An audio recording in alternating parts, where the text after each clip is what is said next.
modificado AFAC, tiene una historia que se remonta al año 1919, cuando en ese tiempo se tenía la Secretaría de Comunicaciones y Obras Públicas, que en dicho año fue cuando recibió la primera solicitud para transportar, en este caso que fue periódico, entre las principales ciudades del país, y con ello pues empezó a tener un movimiento de organización a nivel nacional para tener cierto control con este sector. El 20 de septiembre de 1920 se realizaron las primeras propuestas de transportación aérea encargadas del ingeniero Juan Guillermo, quien estableció las bases jurídicas, económicas y técnicas de la aviación civil mexicana. Asimismo, para el 8 de octubre de este mismo año, de 1920, se publicaron las bases para tener las líneas de aéreas de navegación del servicio público. La que sigue, por favor.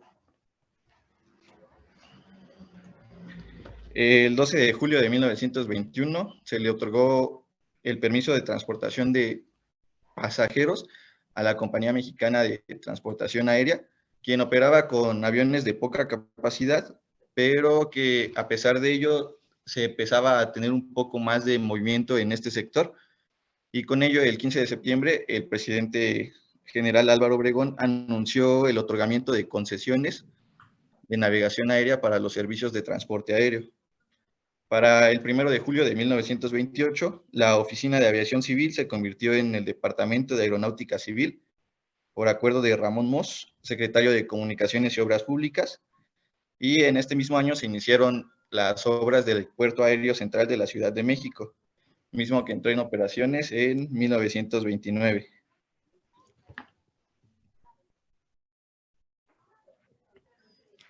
Con el inicio de operaciones de este puerto aéreo, en 1929 se tuvo un crecimiento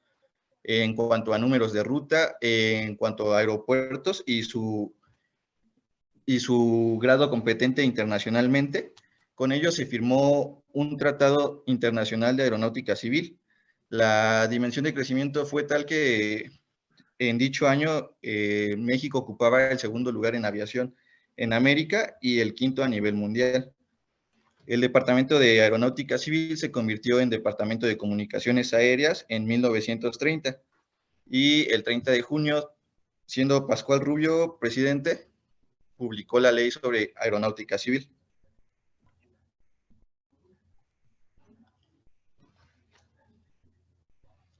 En diciembre de 1952 se firmó un acuerdo entre el gobierno mexicano y la OACI que se denominó un convenio internacional de Varsovia para crear en nuestro país el primer centro internacional de adiestramiento en aviación civil. El 23 de septiembre de 1952, por decreto de Miguel Alemán, se transformó el Departamento de Aeronáutica Civil en Dirección de Aviación Civil,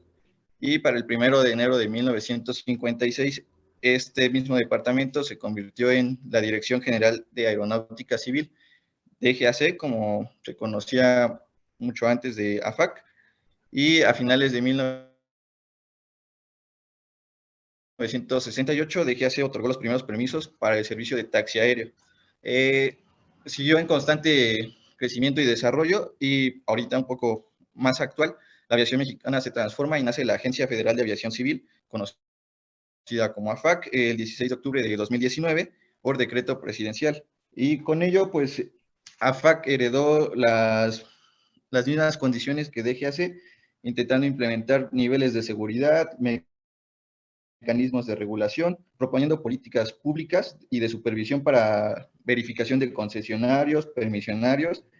y prestadores de servicio aéreo. Con ello se intenta garantizar un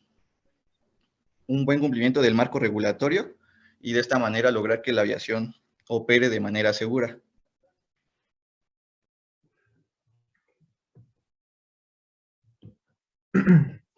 Y bueno, por último, quisimos mencionar la situación actual en la que está envuelta la DGAC, y para ello recordamos que hace 8 meses, en mayo de 2021, la FDA de Estados Unidos degradó a México a categoría 2, luego de encontrar 28 deficiencias estructurales en 8 elementos críticos en la gestión de supervisión que la autoridad mexicana debería cumplir con los operadores aéreos. Tales deficiencias se inscriben en el marco de 3 anexos de la OASI, particularmente el 1, el 6 y el 8. Y desde entonces, las aerolíneas mexicanas han estado imposibilitadas a crecer en el mercado, principalmente con Estados Unidos, ya que no han podido incrementar frecuencia, rutas, ni buscar nuevos acuerdos de código compartido con operadores de ese país.